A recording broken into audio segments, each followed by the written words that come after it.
Oh, et tu te souviens des meubles artisanaux en humain dans Massacre à la tronçonneuse? Eh ben ça, c'est tiré d'une histoire vraie.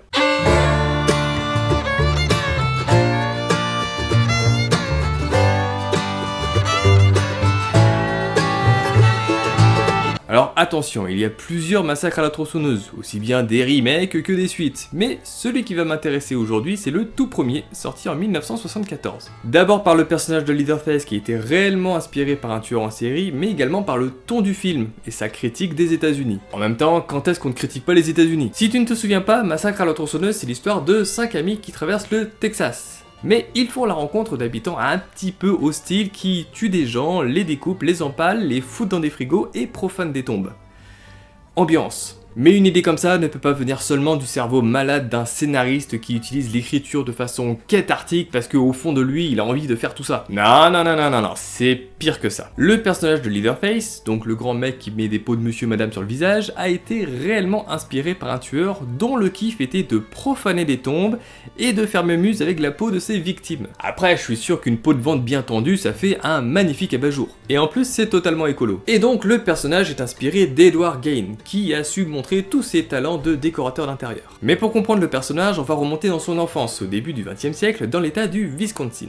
Alors il y en a, ils ont de la chance dans la vie et d'autres beaucoup moins. Et le petit bonhomme, il naît dans une famille avec un père, George, qui est un alcoolique notoire, et une mère, Augusta, qui est une fanatique religieuse. Et cette chère madame, après avoir eu un fils appelé Henry, voulait une fille, parce qu'elle s'est mise à détester les hommes qu'elle trouvait irreligieux et assoiffés de cul. Mais c'est le petit Ed qui pointa le bout de son nez. Résultat, pour tenter de préserver ses fils de toute tentation sexuelle, éviter qu'ils finissent aux enfers, elle les a éduqués en leur répétant que toutes les femmes étaient des récipients du péché. En langage moderne, ça veut dire garage et... Elle aurait peut-être dû résumer ça avec les femmes c'est caca, les hommes c'est des porcs, ça aurait posé moins de problèmes de misogynie de la part de son fils. Bon, et le père n'a pas grand chose à dire parce que sa femme le considère comme un moins qu'un et elle prie tous les jours pour qu'il meure, en demandant à ses fistons de prier avec elle. Du coup, à un moment, le gars il en a marre, il se met à picoler et à battre sa femme. Grosse ambiance à la maison. Après, niveau argent, ça va, parce qu'Augusta elle a ouvert une petite épicerie qui tourne plutôt bien, ce qui leur a permis d'acheter un terrain de 80 hectares à Plainfield et d'y installer une ferme. Bon, et à l'école ça va, hein, Ed c'est pas le meilleur des élèves, mais il aime beaucoup lire, parce que ça stimule sa créativité et son imagination. Et quand on sait ce qu'il en a fait par la suite, sauf que la mère n'a pas vraiment envie que ses gamins fréquentent d'autres enfants de leur âge. Résultat, elle les retire de l'école et les oblige à aider à la ferme. Alors ça paraît étonnant, mais malgré toutes les interdictions de sa mère, Ed l'aime plus que tout. Et il lui voue presque un culte. La seule femme de sa vie, c'est sa maman. Bon, le temps passe, en 1940, son père meurt, ce qui intensifie l'attachement de Ed envers sa mère. D'ailleurs, aux grandes dames de son frère qui trouve ça malsain et qui n'hésite pas à critiquer sa mère à plusieurs reprises. Et en 1944, Henry est retrouvé mort, le visage contre terre, avec des contusions sur le crâne. Alors là, on se dit que Ed a tué son propre frère, mais il n'y a rien qui peut le prouver.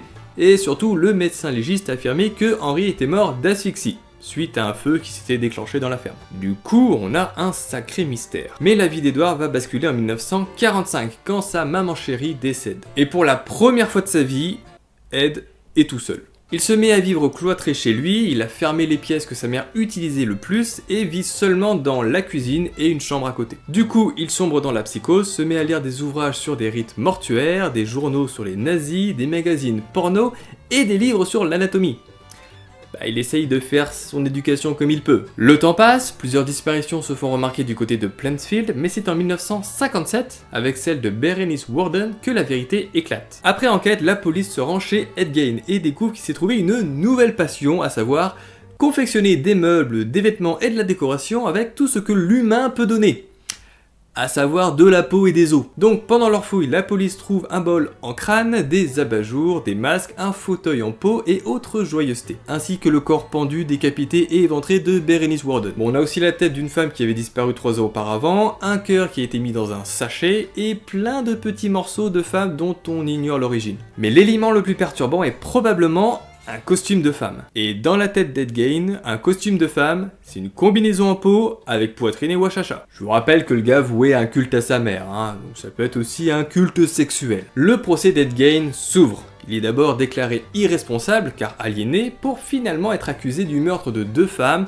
et de profanation 11 ans plus tard. Et finalement redéclaré mentalement irresponsable et finir sa vie dans un hôpital psychiatrique. Et celui qu'on a surnommé le boucher de Plainfield est mort à 77 ans d'une insuffisance respiratoire et d'un cancer de l'intestin. Une vie de boucherie pour finir sans strass ni paillettes.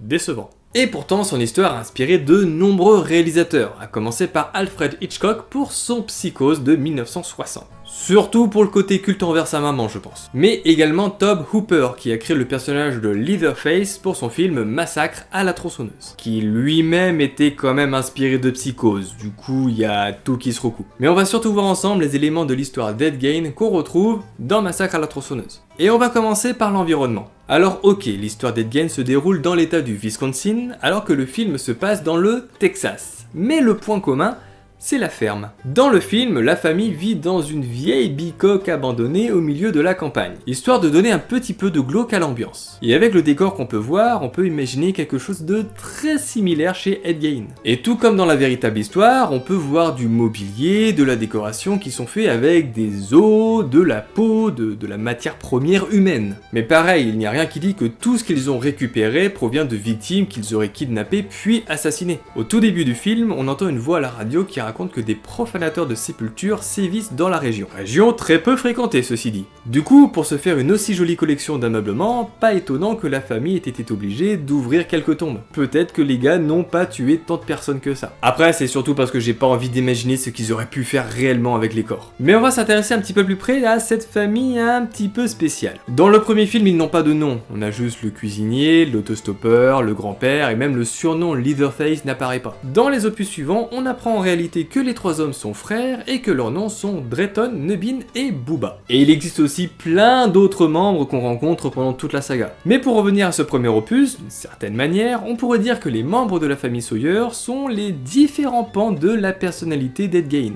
Alors d'abord on a l'autostoppeur, c'est le Ed Gein qui est incapable de se débrouiller seul à cause de son petit retard du cigare. Comme le dit son grand frère, il n'a pas le droit de se balader seul parce qu'il est incapable de se prendre en main et il peut se passer tout et n'importe quoi, et des petits accidents par exemple. Et Ed Gein c'est un petit peu la même chose, il n'a jamais vécu seul à moins d'y être forcé en perdant toute sa famille. Alors Nubin c'est déjà un petit foufou quand il est entouré de sa famille, alors imaginez s'il avait été seul, il aurait été totalement imprévisible. Puis nous avons le cuisinier. Alors là, c'est la partie un petit peu plus calme et réfléchie d'Ed Gein. Oui, c'est possible. C'est celui qui cadre les 2 autres membres pour éviter qu'ils se fassent choper trop facilement. Tout comme Ed Gein qui a réussi à cacher la vérité à la police pendant de nombreuses années. Et enfin, évidemment, nous avons Leatherface. Alors lui, c'est le boucher. C'est celui qui découpe des corps, qui se fait des masques en peau humaine, tout comme Ed Gein. On remarque d'ailleurs pendant la scène de repas que Leatherface s'est maquillé les paupières et les lèvres. À ce moment-là, c'est la volonté de se mettre dans la peau d'une femme qui domine, tout comme Ed Gein qui s'était fait une combinaison intégrale. Mais ce qui nous rappelle surtout l'histoire du tueur en série, c'est l'atmosphère. Massacre à la tronçonneuse, c'est un film qui suinte la transpiration, le sang, la pourriture. Comme on peut le voir au début du film, quand les personnages sont dans le van, il fait extrêmement chaud, et ça nous donne une atmosphère lourde, pesante, qui sent mauvais. Il y a presque quelque chose de mystique derrière tout ça, de totalement irréel. Chose qui commence même avec le message à la radio qui nous parle des profanateurs de tombes. Et finalement, plus les protagonistes s'avancent vers la maison, plus ils s'enfoncent dans un cauchemar. Et à ce niveau-là, on pourrait dire que l'autoroute, c'est le Styx, et que l'autostoppeur, c'est un passeur qui envoie les personnages en enfer, ou du moins dans un univers un peu plus mystique. D'ailleurs, dans la scène où il est pris en stop, on remarque qu'il a une petite sacoche duquel il ressort plein d'objets un petit peu étranges et il crame la photo de Franklin. Et juste après, quand il s'est fait virer, il badigeonne la camionnette avec un symbole un petit peu étrange. Ce qui fait que Nubin est une sorte de sorcier ou de chaman qui leur aurait jeté un sort. Et ça on pourrait le raccrocher à Ed Gein qui a lu pas mal d'ouvrages sur les rites mortuaires. Puis le film avance et on s'enfonce de plus en plus dans une horreur animale, beaucoup plus viscérale. Ce qui était en quelque sorte le cas avec Ed Gein qui était une sorte de fou à qui on prêtait des histoires de nécromancie et de magie noire avant de découvrir la vérité crue. Et les habitants de Gainesville se sont racontés des histoires sur ce gars avant de découvrir vraiment qui il était. Mais apparemment, en 1974, Tobe Hooper n'était pas le seul à s'intéresser à la véritable histoire d'Ed Gein. La même année, le public a pu découvrir le film Deranged, qui reprend presque intégralement l'histoire d'Ed Gein, mais en changeant son nom. Mais là, ça risque trop de me mettre en appétit.